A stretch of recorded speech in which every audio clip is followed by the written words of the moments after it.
1 Corinthiens chapitre 1. Paul, appelé par la volonté de Dieu pour être apôtre du Christ Jésus et Sosthène notre frère, à l'église de Dieu qui est à Corinthe, à ceux qui ont été sanctifiés dans le Christ Jésus et sont appelés à être saints, avec tous ceux qui, en tout lieu, invoquent le nom de notre Seigneur Jésus-Christ, leur Seigneur et le nôtre, à vous la grâce et la paix de la part de Dieu notre Père et du Seigneur Jésus-Christ.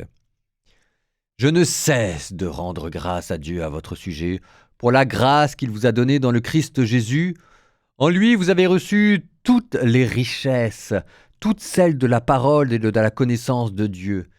Car le témoignage rendu au Christ s'est fermement établi parmi vous.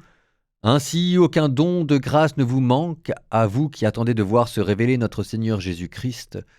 C'est lui qui vous fera tenir fermement jusqu'au bout et vous serez sans reproche au jour de notre Seigneur Jésus-Christ, car Dieu est fidèle, lui qui vous appelait à vivre en communion avec son Fils Jésus-Christ notre Seigneur.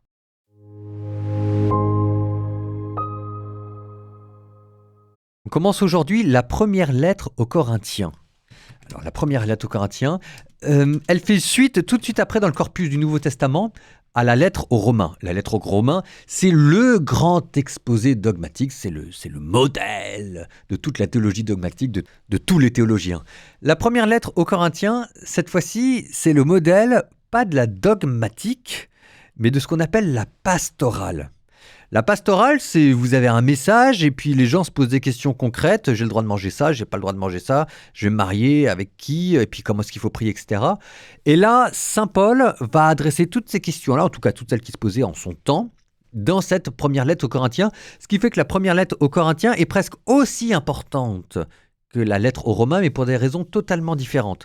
La lettre aux Romains, c'est vraiment les grandes thèses où on vous parle de ce que c'est que le salut, de ce que c'est que la justification, et de ce que ça veut dire que d'avoir été racheté par le Christ. C'est quand même pas rien jusqu'à cette vie nouvelle dans l'esprit. Et dans la lettre aux Corinthiens, cette fois-ci, c'est hyper important parce que moi, curé, c'est là-dedans que je vais sans cesse, quand les gens me posent des questions très concrètes, très pratiques, qui ne touchent pas forcément tout de suite l'histoire du salut, mais est-ce que je peux me tatouer, est-ce que j'ai le droit de manger halal, toutes ces questions-là, et bien en fait, le modèle de toutes ces réponses, le modèle de toutes ces pastorales-là, c'est dans la première lettre aux Corinthiens. Alors ça ne va pas être tout de suite, parce qu'il va y avoir une petite introduction, on pose le cadre, et puis ensuite on ira gentiment sur la question des charismes, sur la question des mariages, etc.